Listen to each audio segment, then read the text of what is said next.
The office hummed with the monotony of another workday, the faint buzz of fluorescent lights blending with the clatter of keyboards and muffled conversations. I sat at my desk, mechanically typing out an email, my mind wandering to the same thought it always did. What was the point of all this? 5 years. 5 years of showing up early, staying late, and pouring every ounce of myself into a company that barely noticed me. I was the reliable one, the diligent secretary, who never missed a deadline or forgot a detail. But that's all I was. Just Ruth, the secretary. No promotions, no accolades, just a polite thank you here and there, and the occasional lukewarm smile. I glanced at the clock. Another hour and the office would start to clear out, leaving me behind, as usual, to finish up the reports no one else wanted to touch. The thought made my chest tighten. I wanted more, needed more, but after so many years, I wasn't sure if I still believed I deserved it. Ruth. His voice snapped me out of my thoughts, and I turned to see Mr. Hayes standing a few feet away, a file in his hand. Mr. Hayes. Even thinking his name sent a ripple through me. He was the CEO, the man who seemed to command the entire company with nothing more than a glance.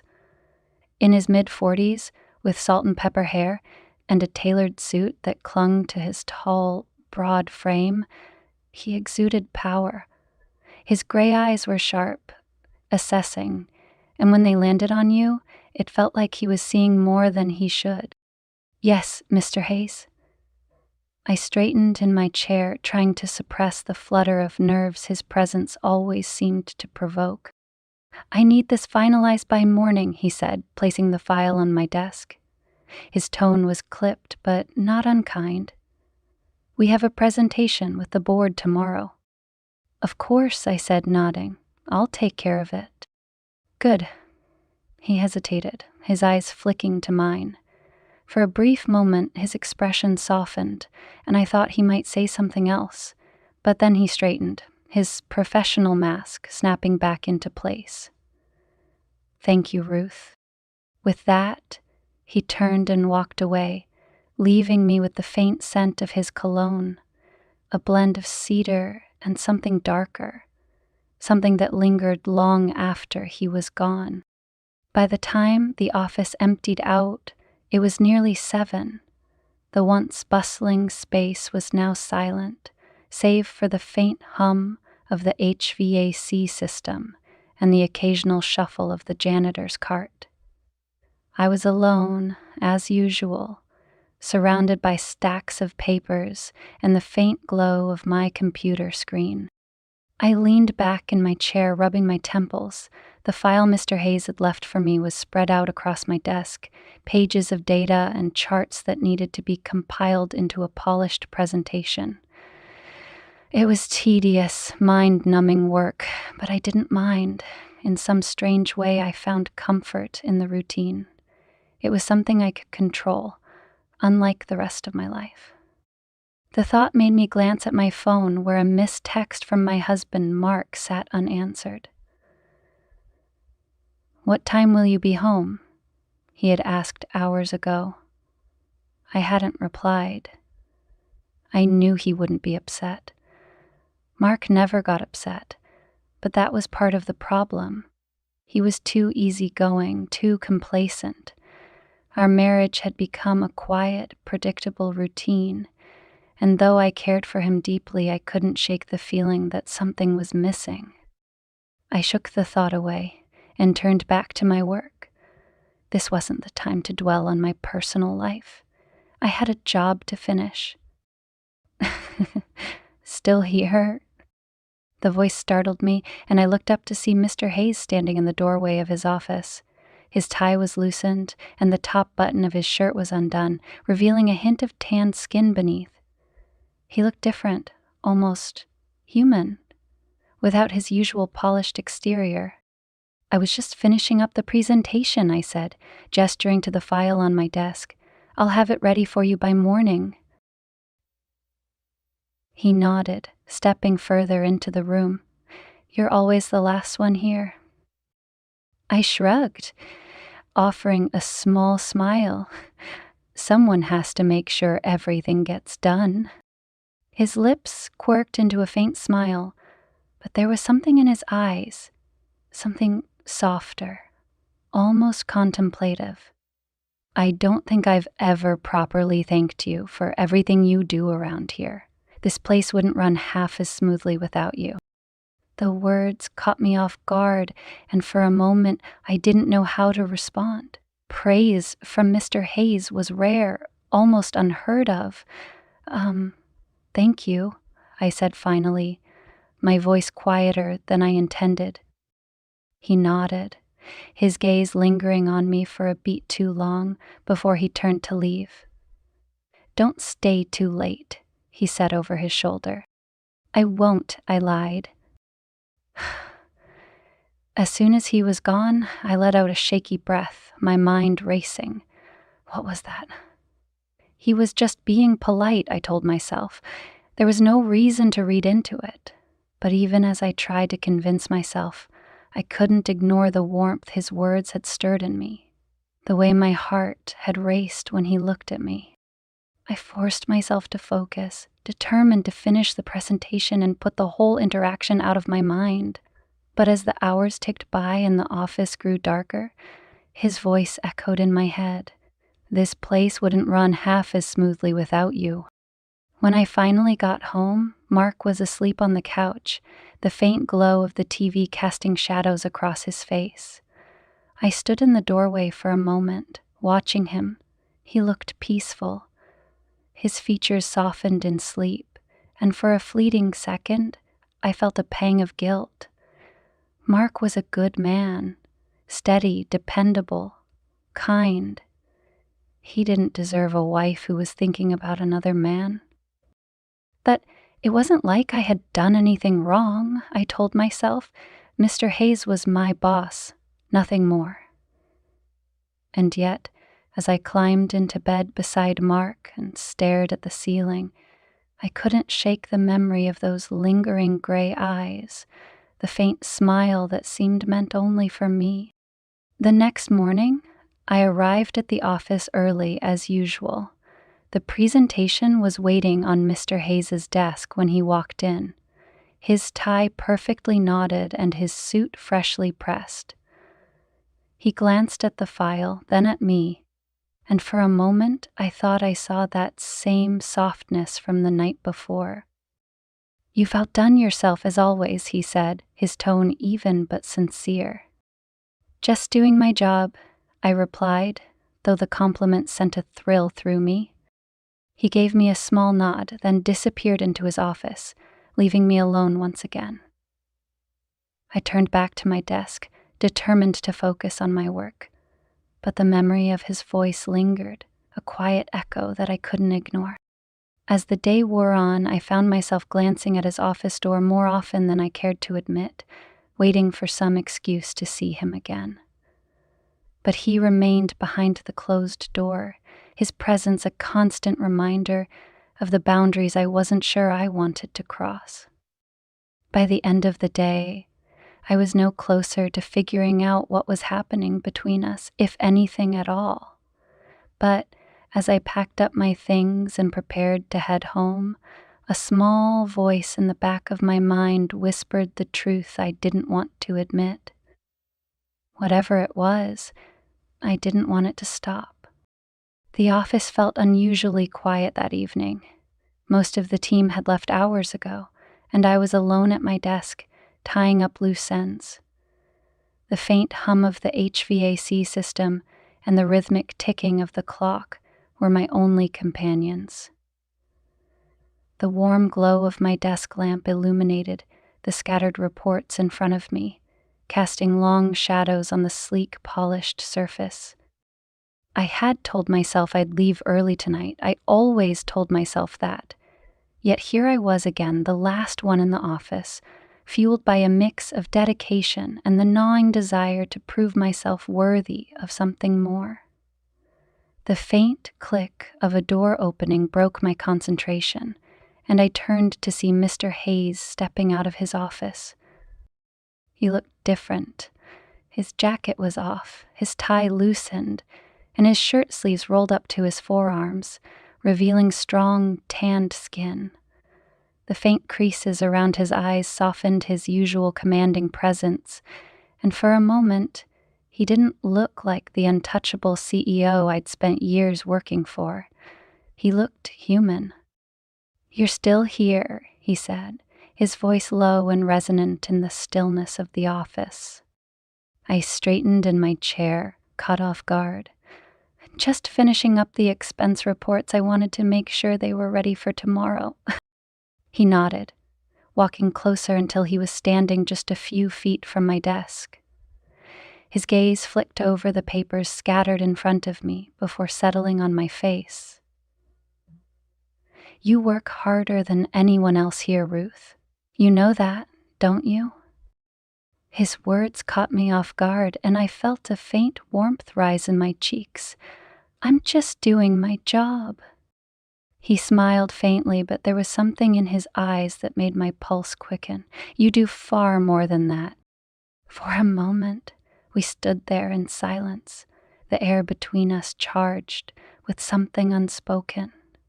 Then, as if sensing the tension, he stepped back and gestured toward his office. "I'm reviewing the final proposal for tomorrow's board meeting. Would you mind taking a look? I could use a second opinion." "Of course," I said quickly, eager for any excuse to keep talking to him. I followed him into his office, the space dimly lit by a single desk lamp. The soft lighting made the room feel smaller, more intimate. He gestured to the chair across from his desk, but instead of sitting down himself, he leaned against the edge of the desk, his arms crossed, as he handed me the proposal. "I'm trying to make sure it's airtight," he said, his tone thoughtful. "This deal could be a game changer for the company." I nodded, scanning the document in front of me.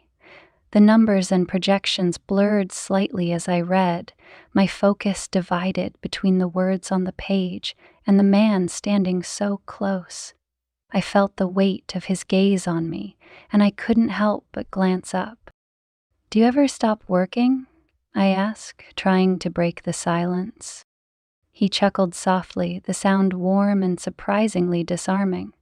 "Not often, but I could ask the same of you." I smiled faintly, looking back down at the document. "I guess I like to keep busy." "That much is obvious," he said, his voice softer now, "but I can't help wondering, are you happy here, Ruth?" The question took me by surprise, and I looked up to meet his gaze. There was something in his expression, something genuine, almost vulnerable, that made it impossible to give a simple answer. I enjoy what I do," I said carefully, "but sometimes I wonder if there's more I could contribute." His eyes held mine for a moment before he nodded, as though he understood exactly what I meant. "I've been thinking the same thing." The words hung in the air, heavy with meaning. My breath caught, and for a moment I wasn't sure if I was imagining the way he looked at me, the faint trace of something more than professional admiration in his gray eyes. "Ruth," he said, his voice low, "you're an invaluable part of this company, and I don't say that lightly." "Thank you," I murmured, the words catching in my throat. He straightened, breaking the moment as he walked around the desk to sit in his chair. "I'd like to see you take on more responsibility. I think you're capable of much more than what your current role allows." My heart leapt at his words. For years I'd waited for someone to recognize my potential, and now it was finally happening. But there was something about the way he said it, something about the way he looked at me, that made my stomach twist in a way I couldn't explain. "I'd love that," I said, my voice steadier now. "I've always wanted to do more." He smiled faintly, leaning back in his chair. "Good. Then we'll start discussing some possibilities next week." "Thank you," I said again, unable to keep the gratitude from spilling out. "That means a lot to me." "You've earned it," he said simply. By the time I left his office, the building was completely silent, the hallways dark except for the faint glow of the emergency lights. As I gathered my things and headed for the elevator, my mind raced with thoughts of what had just happened. I told myself it was purely professional, that Mr. Hayes had simply recognized my hard work and wanted to reward it. But the way he'd looked at me, the way his voice had softened when he said my name, it felt like something more. I stepped into the elevator and pressed the button for the ground floor, leaning back against the wall as the doors slid shut. The faint scent of his cologne still clung to me, and I couldn't stop the memory of his eyes, his smile, from replaying in my mind. When I finally walked through the door of my apartment, Mark was in the kitchen, heating up leftovers. He looked up as I entered, his expression a mix of relief and concern. "Long night?" he asked. "Yeah," I said, dropping my bag on the counter. "Just busy with work." He nodded, his attention already shifting back to the microwave. I stood there for a moment, watching him as he stirred the food, his movements slow and methodical. There was nothing wrong with Mark. Nothing at all. He was kind, dependable, the sort of husband most women would dream of. And yet, as I stood there in the dim light of our kitchen, I couldn't stop thinking about someone else. I brushed the thought away, telling myself it was nothing, just a passing moment of admiration for a man who saw potential in me. But even as I climbed into bed that night, the memory of Mr. Hayes lingered, his words echoing in my mind. The next morning, I arrived at the office earlier than usual, determined to shake off the strange haze that had settled over me. But as I passed by Mr. Hayes's office on my way to my desk, I couldn't help but glance inside. He was already there, his head bent over a stack of papers, the faint lines of concentration etched across his face. I forced myself to keep walking, but the flutter in my chest refused to subside. Something was happening, something I couldn't quite name, and as much as I tried to fight it, I couldn't deny the truth. I didn't want it to stop. The days that followed felt surreal. I poured myself into my work with a renewed sense of purpose, tackling every task with a fervor that surprised even me. The responsibilities Mr. Hayes had hinted at were slowly starting to take shape, and I relished every opportunity to prove myself. Yet, beneath the surface of my professional ambition, a quieter, more dangerous feeling lingered, one I was too afraid to fully name. Mr. Hayes and I spoke more frequently now. Our conversations, though professional, carried an undercurrent that neither of us acknowledged. A lingering glance here, a soft smile there. It was subtle, almost imperceptible, but it was enough to make my heart race whenever he entered the room. One Friday evening, as the office began to empty, I found myself once again working late. The glow of my computer screen illuminated the tidy stack of files on my desk, and I was so absorbed in my work that I didn't notice him approach until he was standing right in front of me. "Ruth," he said softly. I looked up, startled. "Oh, Mr. Hayes, I didn't hear you." He smiled. His tie loosened and his sleeves rolled up as they often were after hours.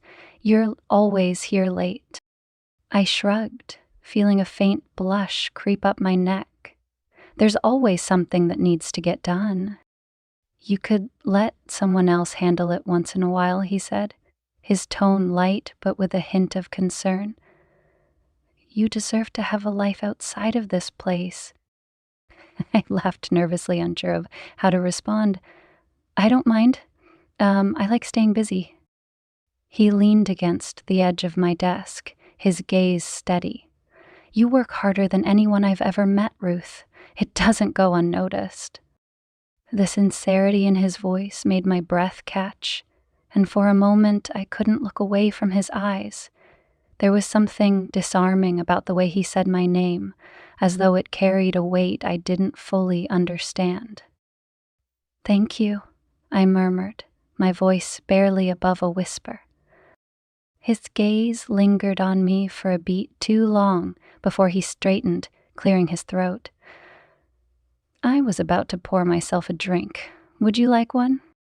I hesitated, glancing at the clock. It was already past 8, and the office was practically deserted. Part of me knew I should decline, but the other part, the part that had been yearning for these moments, couldn't resist. "Sure," I said, my voice steadier than I felt.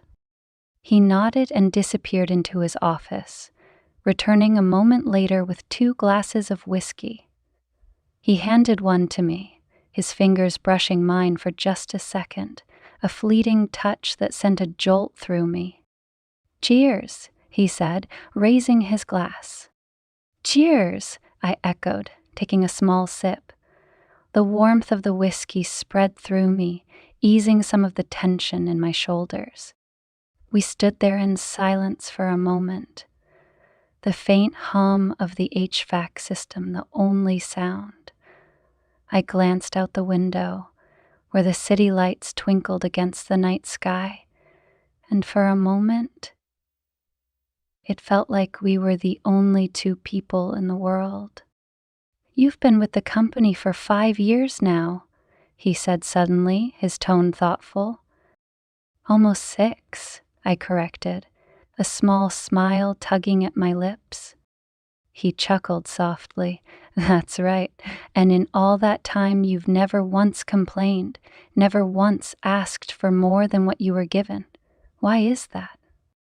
The question caught me off guard, and I took a moment to consider my answer. I guess I've always felt that if I worked hard enough, someone would notice, eventually. That I wouldn't have to ask. "And has anyone noticed?" he asked, his gaze piercing. I hesitated, my heart pounding. "You have." The words hung in the air, heavier than I intended, and for a moment neither of us spoke. His expression softened, and I saw something flicker in his eyes, something I couldn't quite place. "You're right," he said finally, his voice quiet. "I have." The following week was a whirlwind of activity. The new responsibilities he'd given me kept me busier than ever, and I barely had time to think about anything else. But no matter how much I tried to focus on the work, my thoughts always drifted back to that evening. The warmth of his voice, the intensity of his gaze, the unspoken words that lingered between us. One afternoon, as I was reviewing a proposal in the break room, he walked in. His presence immediately commanded my attention. "Ruth," he said, his voice warm, "how's the project coming along?" "It's going well," I replied, setting down the document. "I think we're on track to meet the deadline." "Good," he said, leaning against the counter. "I knew I could count on you." I smiled, feeling a familiar flutter in my chest. "Thank you." He studied me for a moment, his expression unreadable. "You've been handling everything so well lately. I hope you know how much I appreciate it." "I'm just doing my job," I said, though the words felt inadequate. He shook his head slightly, his gaze steady. "You do far more than that." The silence that followed was charged, and I felt my pulse quicken as he took a step closer. His voice softened as he said, "Ruth, you've always been the person I can rely on. And I don't say that lightly." I looked up at him, my heart pounding. Oh, thank you." He smiled faintly, his eyes searching mine. "I mean it." For a moment, it felt like the world had stopped. The noise of the office faded away, and all I could hear was the sound of my own breathing, the rapid thud of my heart. I opened my mouth to respond, but before I could say anything, the sound of footsteps approaching broke the spell. He stepped back, his expression quickly shifting back to its usual professional demeanor. "Keep up the good work," he said, his voice brisk. Then he turned and walked away, leaving me standing there, breathless and reeling. That evening, as I sat at my desk reviewing the final draft of the proposal, I couldn't stop replaying the moment in my mind. The way he had looked at me, the way his voice had softened when he said my name. It all felt too real, too significant to ignore. I glanced at his office, where the light was still on, and for a moment I considered walking over, asking him what he meant by it all. But before I could move, his door opened and he stepped out, his eyes meeting mine across the empty office. "Ruth," he said, his voice carrying across the quiet space, "can I see you for a moment?" I nodded, my heart racing as I stood and followed him into his office. Whatever this was, it was far from over. The air in Mr. Hayes's office felt heavier than usual, charged with a tension I couldn't quite name. The faint hum of the city filtered in through the floor-to-ceiling windows. But inside the room, it was silent save for the soft click of the door as I closed it behind me. "Have a seat," he said, his voice calm but carrying an edge of something deeper. I sat, folding my hands in my lap to still their trembling. He leaned against his desk, his tie loosened, his gaze steady as he studied me. For a moment, I felt like he could see right through me, past the professionalism I tried so hard to maintain. "I wanted to talk to you about the new project," he began, his tone measured. "You've been handling it exceptionally well." "Thank you," I said, my voice barely above a whisper. He nodded, his expression softening. "But I also wanted to check in. You've been taking on a lot lately. I need to know if you're okay with it, if it's too much." His concern caught me off guard, and I hesitated before responding. "I'm fine, really. I've been enjoying the work." "I'm glad to hear that," he said, a faint smile tugging at the corners of his mouth. "But I don't want you to burn out. You're too important to this company, to me, for that." The weight of his words hit me like a wave, and for a moment, I couldn't breathe. I searched his face for any hint of insincerity, but there was none. His eyes held mine, steady and unflinching, and the room seemed to shrink around us. "I appreciate that," I said finally, my voice trembling despite my best efforts. He stepped closer, his movements slow and deliberate, and the faint scent of his cologne reached me, a mix of cedar and something darker, more intoxicating. My heart pounded in my chest as he leaned against the edge of the desk, his proximity sending a jolt through me. "Ruth," he said softly, his voice almost a whisper. "You've been working here for years, and I've come to rely on you more than anyone else. I don't know if I've ever told you how much I value that." "You have," I said quickly, my voice shaky. "I mean, you've always been supportive." He smiled faintly, his gaze never leaving mine. "Not as much as I should have." The silence that followed was deafening, and I felt my pulse quicken as he reached for the edge of his desk, his hand brushing against mine. The touch was brief, fleeting, but it sent a shiver down my spine. I couldn't move, couldn't speak, caught in the intensity of the moment. "Ruth?" he said again, his voice low and filled with something I couldn't quite name. "I hope you know how much I respect you, how much I admire everything you do." "Thank you," I whispered, the words barely audible over the pounding of my heart. His gaze softened, and for a moment it felt like the air between us shifted, like the unspoken tension that had been building for weeks had finally reached its breaking point. I didn't know what to say, didn't know how to respond to the way he was looking at me, as though I was the only person in the room, the only person who mattered. The sound of a phone ringing broke the spell, and he straightened, stepping back as he glanced toward his desk.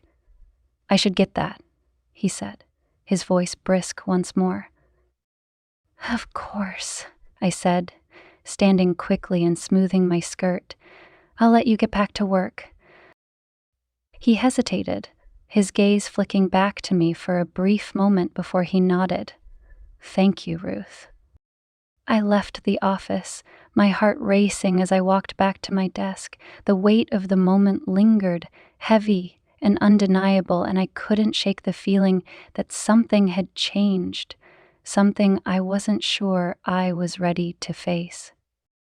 That night, I lay awake in bed, staring at the ceiling as the events of the day replayed in my mind. Mark slept soundly beside me, his breathing even and steady, but I felt 1,000 miles away. The memory of Mr. Hayes's touch, his voice, his gaze, it consumed me. No matter how much I tried to push it aside, it refused to fade. I told myself it was nothing, just a fleeting moment of vulnerability, but deep down I knew better. I knew that something had shifted between us, something that couldn't be undone. The following week, I avoided him as much as I could. I buried myself in work, taking on extra tasks and staying at my desk for hours on end. But no matter how much I tried to distance myself, he was always there, a presence I couldn't ignore. One evening, as I was gathering my things to leave, his voice stopped me in my tracks. "Ruth." I turned to see him standing in the doorway of his office, his tie loosened and his expression unreadable. "Can we talk for a moment?" I hesitated, my heart pounding. "Of course." I followed him into his office, the tension between us thick enough to cut with a knife. He closed the door behind me, and for a moment we stood there in silence, the air heavy with unspoken words. "I've noticed you've been avoiding me," he said finally, his tone soft but firm. "I haven't been avoiding you," I said quickly, though the lie felt hollow even as I said it. He raised an eyebrow, his gaze steady. "You don't have to lie, Ruth. I just want to understand why." I looked down at my hand, my fingers twisting nervously. I've been busy." "I see," he said, his voice tinged with something I couldn't quite place. "Is that all it is?" I hesitated, my throat tight as I struggled to find the right words. "But I don't want to cross any lines." His expression softened and he stepped closer, his voice low and reassuring. "You haven't crossed any lines, Ruth. And you won't. Not unless you want to." The words hung in the air, heavy and loaded with meaning. My breath caught, and for a moment I couldn't move, couldn't speak, caught in the intensity of the moment. I began, but the words died in my throat. His gaze held mine, steady and unflinching. "If this is too much, tell me. I don't want to make you uncomfortable." "You're not," I said quickly, the words spilling out before I could stop them. The faintest smile tugged at the corners of his mouth, and he nodded. Good. For a moment, the silence between us was unbearable, the weight of everything left unsaid pressing down on me. But before I could say anything, he stepped back, his professional demeanor snapping back into place. Thank you, Ruth, he said, his voice brisk once more. That will be all for tonight. I nodded, my heart still racing as I left the office. The weight of the moment lingered, heavy and undeniable, and I knew that whatever this was, it was far from over. The days following that night in his office blurred into one another. I threw myself into my work, desperate to avoid the thoughts that seemed to spiral out of control whenever I let my guard down.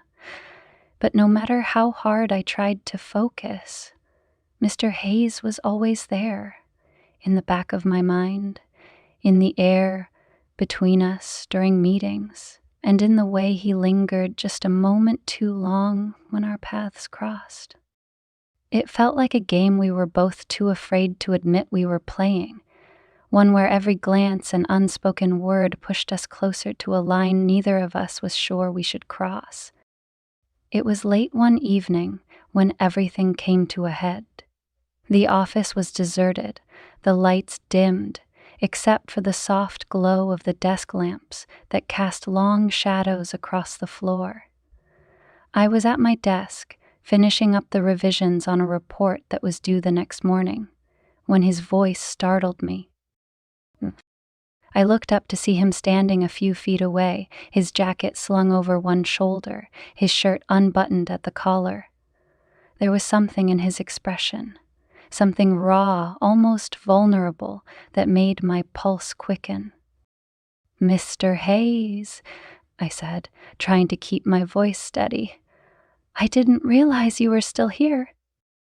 He took a step closer, his gaze holding mine. "I could say the same about you." I shrugged, forcing a small smile. "Just finishing up some work." He nodded, his eyes never leaving mine. "You always are." There was a pause, heavy and charged, before he spoke again. "Can I ask you something, Ruth?" "Of course," I said, though my heart was pounding. Where do you stay so late? Is it just the work, or is there something else keeping you here?" The question caught me off guard, and for a moment I didn't know how to respond. I hesitated, my voice faltering. I guess I like the quiet." "The quiet," he repeated, his voice low. "Or the company."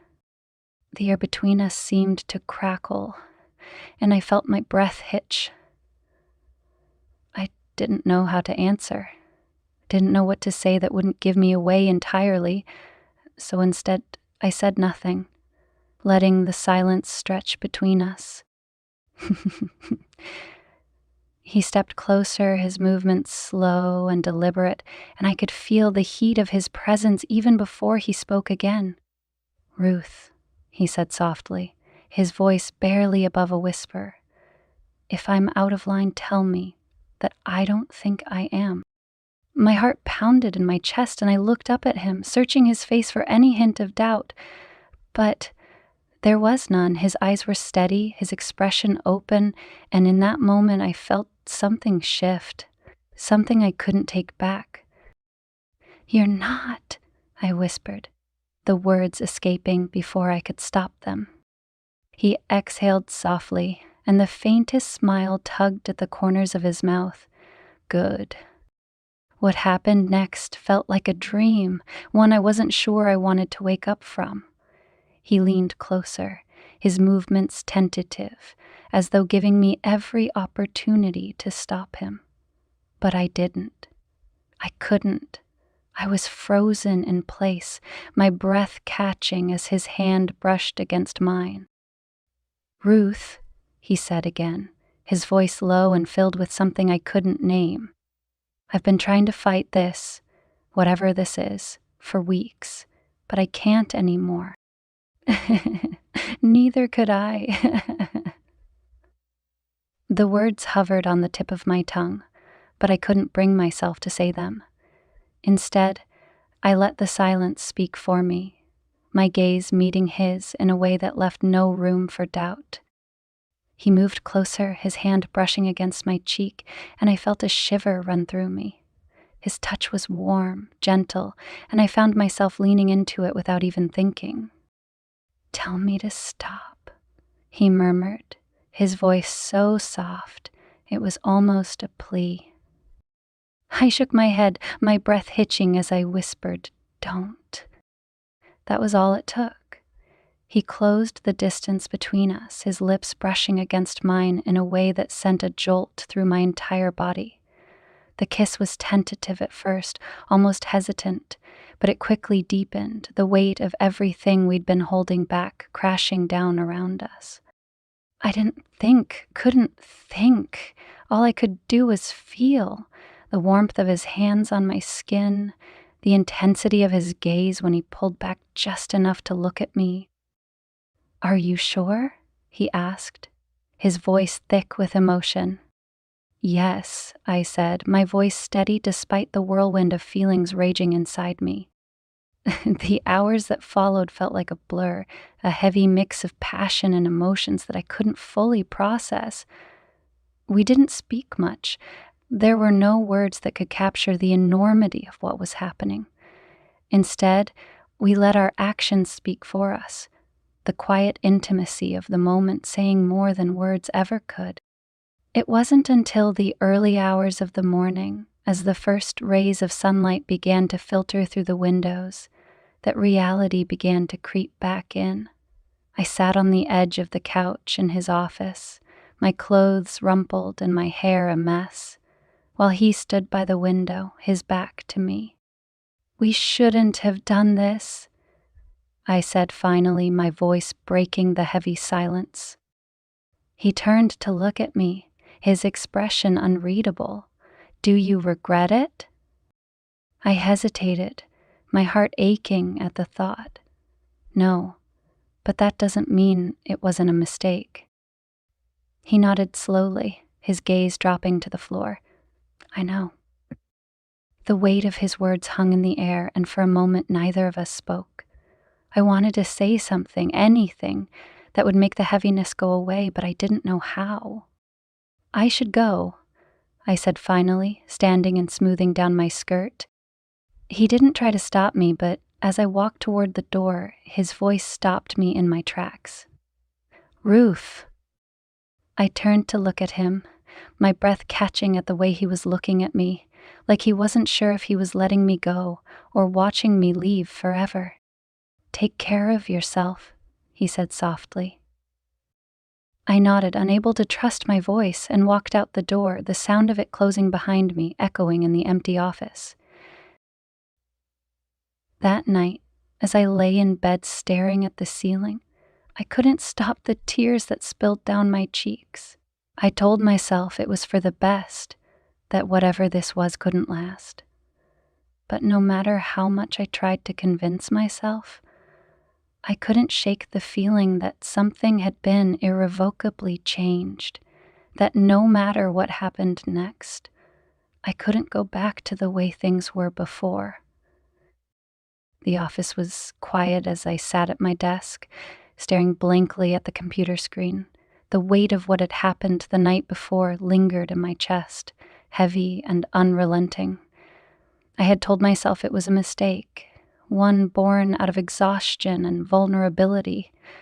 But no matter how much I tried to convince myself, I couldn't forget the feel of his hands, the warmth of his breath, or the intensity in his eyes. It was wrong, I knew that, and yet the thought of seeing him again sent a thrill through me that I couldn't ignore. Ugh. His voice pulled me from my thoughts, and I looked up to see Mr. Hayes standing by my desk. He was as composed as ever, his suit immaculate and his expression unreadable. But there was something in his gaze, a flicker of vulnerability, that made my heart race. "Can I see you in my office?" he asked, his tone soft. I nodded, standing and smoothing down my skirt as I followed him down the hallway. My stomach churned with nerves as I stepped into his office, the door clicking shut behind me. He gestured for me to sit, but I remained standing, unable to calm the frantic beating of my heart. He moved to lean against his desk, his hands gripping the edge as he watched me. "About last night?" he began, his voice low. I I know," I interrupted, my voice trembling. "It shouldn't have happened." His jaw tightened, and he looked away for a moment before meeting my gaze again. "Do you regret it?" The question hung in the air, heavy with meaning. I hesitated, my throat tightening as I searched for the right words. "I don't know," I admitted finally. "I don't know how to feel." He nodded slowly, his expression softening. "I understand." We stood there in silence, the weight of unspoken emotions pressing down on us. Finally, he took a step closer, his movements slow and deliberate. "Ruth," he said softly, "I know this is complicated. I know it's not fair to you, but I can't pretend like nothing's changed." "Neither can I whispered, the words spilling out before I could stop them. His gaze held mine, and for a moment it felt like the rest of the world faded away. The tension between us crackled like a live wire, and I found myself unable to look away. "Then what do we do?" he asked, his voice tinged with a vulnerability I hadn't seen before. I shook my head, my hands trembling. "I don't know." The days that followed were a whirlwind of emotions. I threw myself into my work, hoping to find solace in the routine, but nothing could distract me from the growing tension between us. Every time our eyes met, the air seemed to grow heavier, and every fleeting touch sent a shiver down my spine. I told myself it was nothing, just a passing infatuation, but deep down, I knew better. I knew that whatever this was, it wasn't going away. It was a week later when everything came to a head. The office was nearly empty, most of the staff having left for the evening. I was at my desk, finishing up a report, when I felt his presence behind me. "Ruth." I turned to see him standing there, his tie loosened and his expression unreadable. "Yes, Mr. Hayes?" I asked, my voice steady despite the storm raging inside me. "Can I see you in my office?" he asked, his tone soft. I nodded, standing and following him down the hallway. My heart raced as I stepped inside, the door closing behind me with a quiet click. He gestured for me to sit, but I remained standing, my hands clasped tightly in front of me. He moved to lean against his desk, his gaze steady as he watched me. "I can't stop thinking about you," he admitted, his voice barely above a whisper. My breath caught, and I looked away, my cheeks flushing. "You shouldn't," I said, though the words felt hollow. "I know," he said, his tone heavy with regret, "but I can't help it." I closed my eyes, willing myself to stay composed.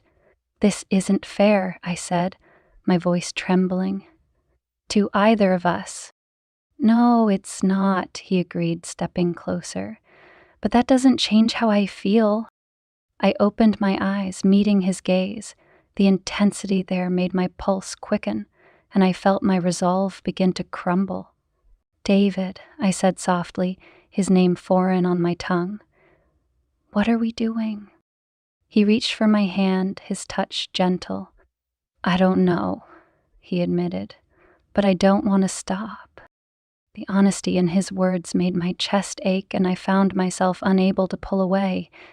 "Neither do I whispered, the words escaping before I could stop them.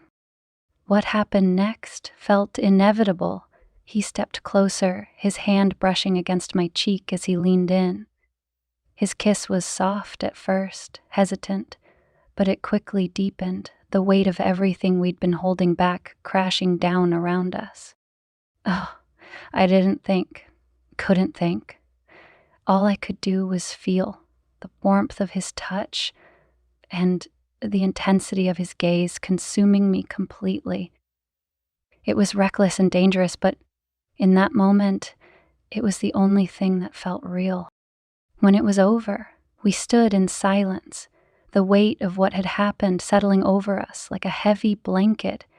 He reached for my hand, his touch gentle as he whispered, "I don't regret it." "Neither do I admitted, my voice barely audible. But as I left his office that night, the reality of what we'd done began to sink in. I couldn't shake the feeling that we'd crossed a line we couldn't uncross, and I wasn't sure what that meant for either of us. The next morning, the tension in the office was palpable. I avoided his gaze whenever I could, the weight of our shared secret pressing down on me with every passing moment. But no matter how much I tried to distance myself, he was always there, his presence a constant reminder of what we'd done. It wasn't until the end of the day that he approached me, his voice low and filled with a quiet intensity. "Ruth," he said softly, "can we talk?" I hesitated, my heart racing as I nodded. Of course. I followed him into his office, the door closing behind us with a soft click. The air between us felt heavier than ever, and I knew that whatever happened next, nothing would ever be the same. The sound of the door closing behind me echoed louder than it should have in the still office. His presence filled the room, as it always did, and I could feel the tension radiating off him before he even spoke. "Ruth," he began, his voice low and steady, but I could hear the edge of uncertainty beneath it. "We need to talk." I nodded, though my heart was pounding. I'd known this moment was coming, but now that it was here, I wasn't sure I was ready for it. "Yes, we do." He gestured toward the chair across from his desk, but I stayed standing, my arms crossed tightly over my chest. He sighed softly, running a hand through his hair as he leaned against the edge of his desk. "I can't stop thinking about what happened," he admitted, his gaze dropping to the floor. "And I don't know what to do about it." "Neither do I said, my voice barely above a whisper. His eyes snapped up to meet mine, and the raw emotion I saw there took my breath away. He looked vulnerable in a way I'd never seen before, and it made my chest ache. "I know this is complicated," he said, his tone soft, "and I know it's not fair to you, but I need to know where you stand." "Where I stand?" I repeated, my voice trembling. "I don't even know where I stand, David. Everything about this feels impossible." He nodded slowly, his expression pained. "It does." For a moment, neither of us spoke. The silence stretched between us, heavy and suffocating, until I couldn't take it anymore. "We crossed a line," I said, my voice firm despite the tears threatening to spill. "And I don't know how to go back." "Do you want to go back?" he asked, his voice barely above a whisper.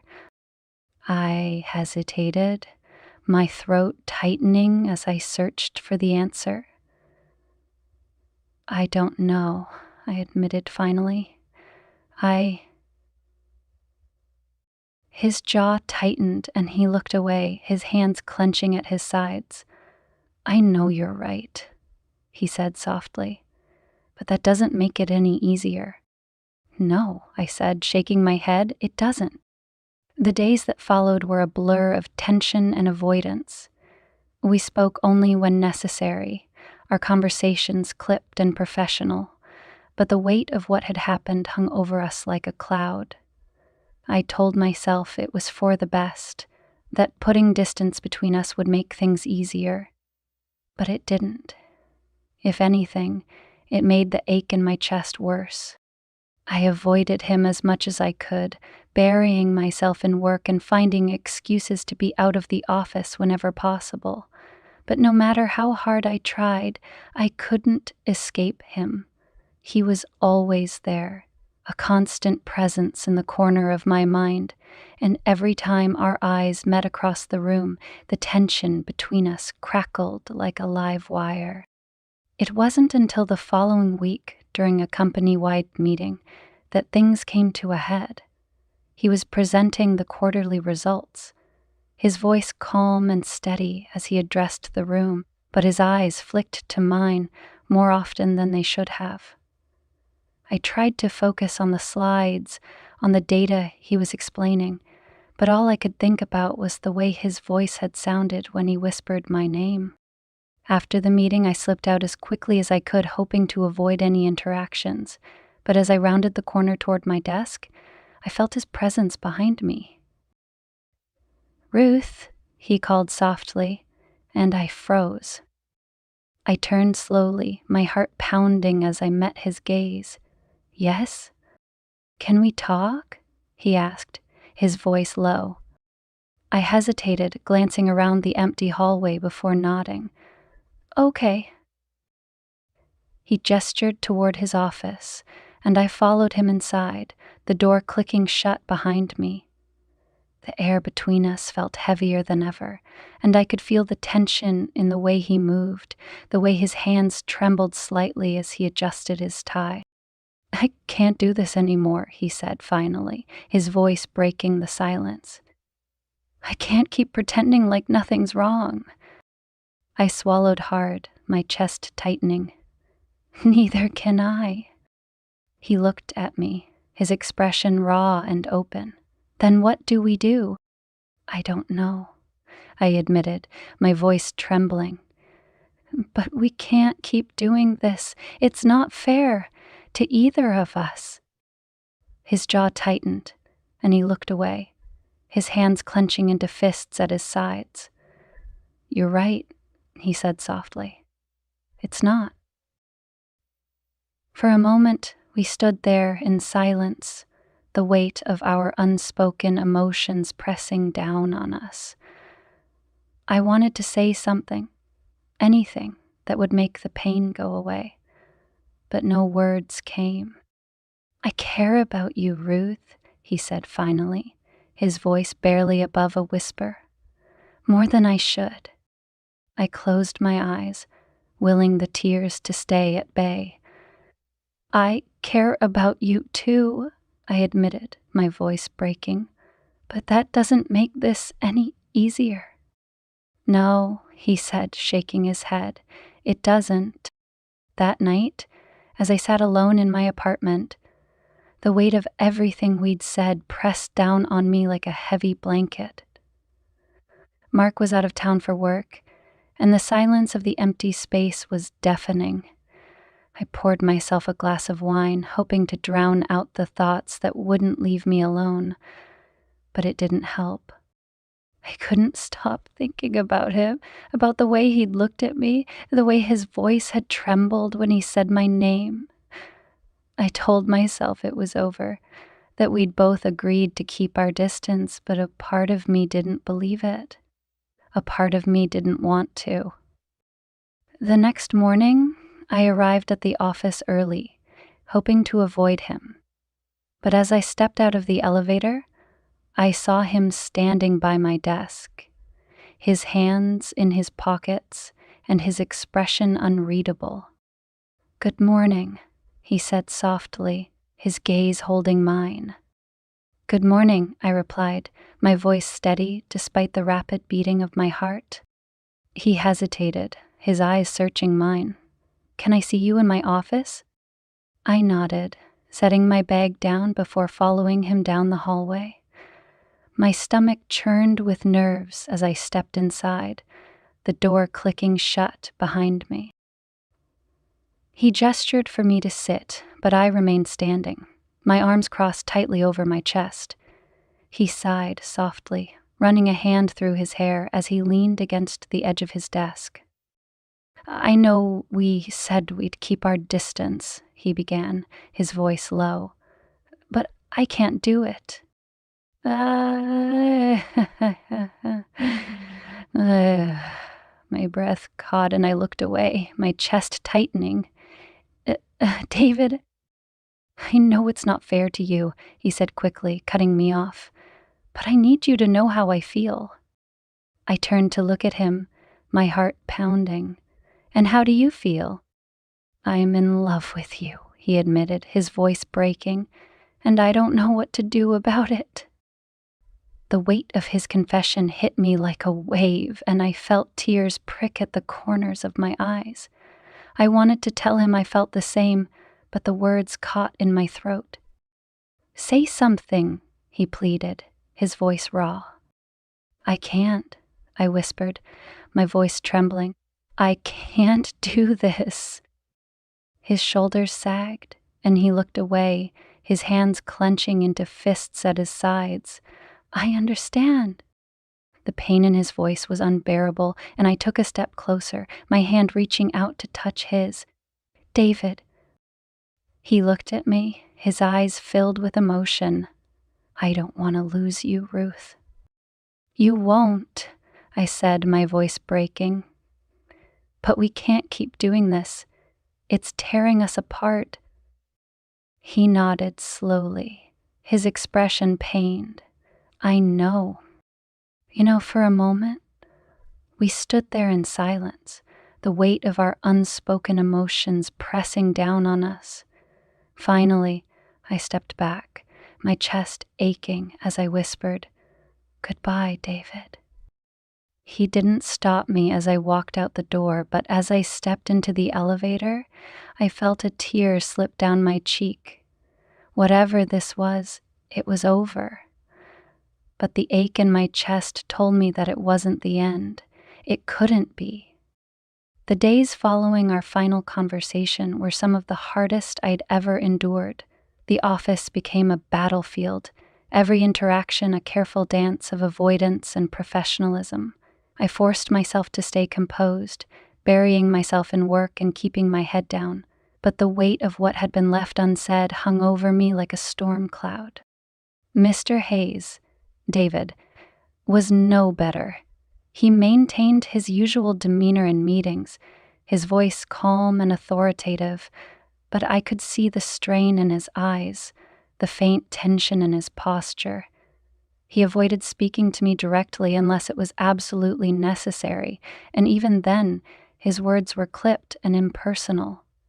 It was as though we had both silently agreed to build walls between us, but neither of us knew how to live behind them.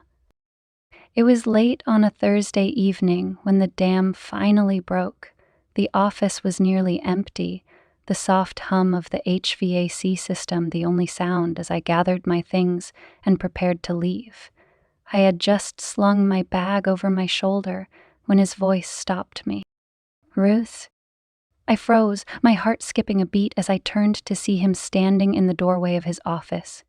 His tie was loosened, and the faint shadows under his eyes betrayed the toll the past few weeks had taken on him. Yes, Mr. Hayes? I asked, my voice steady despite the storm raging inside me. He hesitated, his gaze searching mine before he gestured toward his office. Can we talk? I wanted to say no, to turn and walk away, but something in his expression made me pause. I nodded slowly, following him into the room and closing the door behind me. The air between us felt heavier than ever, and I could feel my pulse racing as I sat down across from him. He leaned against the edge of his desk, his arms crossed tightly over his chest as he regarded me in silence. I can't do this anymore, he said finally, his voice breaking the stillness. I looked at him, my heart aching at the vulnerability in his tone.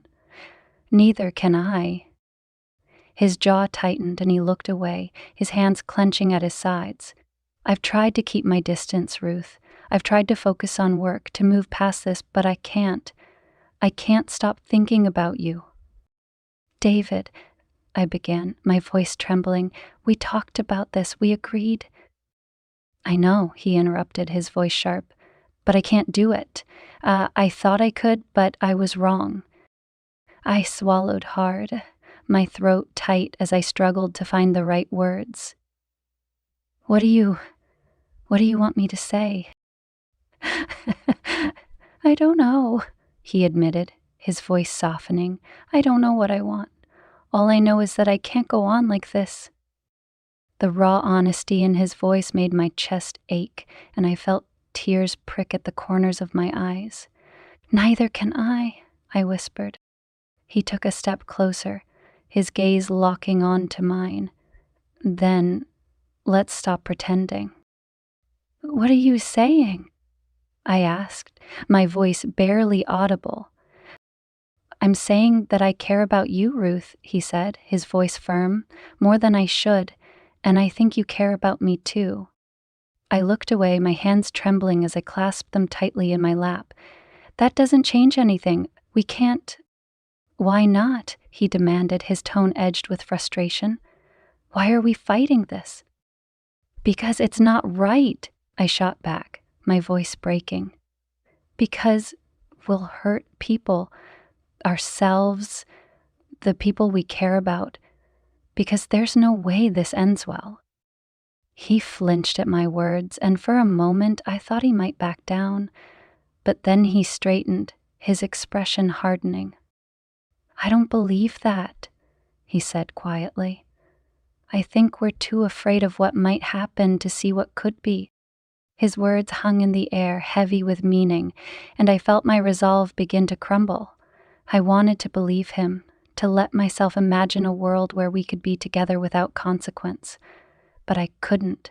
The stakes were too high, and the risks too great. I can't do this. Can't do this, I said finally, my voice trembling. I'm sorry. He nodded slowly, his shoulders sagging as he stepped back. I understand. The pain in his voice was almost unbearable, and I had to force myself to stand, to move toward the door before I lost my nerve. But just as I reached for the handle, his voice stopped me. Ruth? I turned to look at him, my heart breaking at the way he was watching me, as though he was letting me go, but it was the last thing he wanted to do. If this is goodbye, he said softly, then I want you to know something. What? I asked, my voice barely above a whisper. You've changed me, he said, his eyes filled with emotion. You've made me see things differently, made me want more than I ever thought I deserved, and no matter what happens, I'll always be grateful for that. His words shattered the last of my composure, and I felt tears spill down my cheeks as I whispered, Goodbye, David. The next few days were a blur of numbness and routine. I went to work, completed my tasks, and avoided him as much as I could. But the ache in my chest never went away, a constant reminder of what I had lost. Mark noticed the change in me, though he didn't say anything. He simply gave me space, his quiet presence both a comfort and a painful reminder of how far I had drifted from him. One evening, as we sat together on the couch, he reached for my hand, his touch gentle. Is everything okay? He asked softly. I hesitated, my throat tightening as I searched for an answer. I'm just tired, I said finally. He nodded, his expression thoughtful, but he didn't press me further, and for that, I was grateful. It was a week later when I found the letter on my desk. The envelope was unmarked, but the handwriting was unmistakable. My hands trembled as I opened it, unfolding the single sheet of paper inside. I've been thinking a lot about us, about everything we've been through and everything we've left unsaid. I know I made mistakes, and I know I've hurt you. For that, I'm sorry. But I don't regret meeting you. I don't regret caring about you, and I don't regret caring about you, and I don't regret the time we shared. You've changed me, Ruth, and for that, I'll always be grateful. Take care of yourself, and if you ever need anything, you know where to find me. David. The letter blurred as tears filled my eyes, and I had to blink them away to read the words again. They were simple, but they carried the weight of everything we'd been through, and everything we'd never have. I folded the letter carefully, slipping it back into the envelope as I wiped my cheeks. I didn't know what the future held, but I knew one thing for certain: I would never forget him. The days turned into weeks, and the ache in my chest slowly dulled, though it never disappeared completely. David and I settled into a strained, unspoken truce, exchanging only the words necessary to maintain the professional facade we'd both agreed upon. But every glance, every fleeting moment when our eyes met, was a reminder of everything we'd lost and everything we could never have. One evening, long after the rest of the office had emptied, I found myself staring at the window, the city lights twinkling like distant stars. The envelope with his letter rested in my desk drawer, its edges worn from the countless times I'd unfolded it, searching for meaning in the words he'd left me.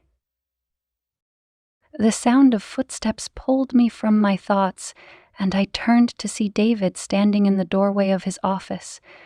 He didn't speak, and neither did I.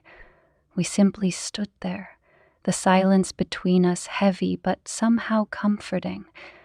It was as if we both knew that this was our final moment, the last time we would let the weight of what we felt linger in the open. Finally, he nodded, a faint, almost imperceptible smile tugging at the corners of his lips. "Good night, Ruth," he said softly, his voice steady but laced with a quiet sadness. "Good night, David," I replied, my own voice trembling. He turned and disappeared into his office, and I watched as the light clicked off a moment later. For a long time I stood there, staring at the empty doorway, the silence of the office pressing down on me like a heavy blanket. I knew this was the end, not just of whatever had been building between us, but of a chapter in my life I could never revisit. It was time to let go, to move forward, even if it felt impossible. Taking a deep breath, I grabbed my bag and walked to the elevator, the sound of my heels echoing in the empty hallway.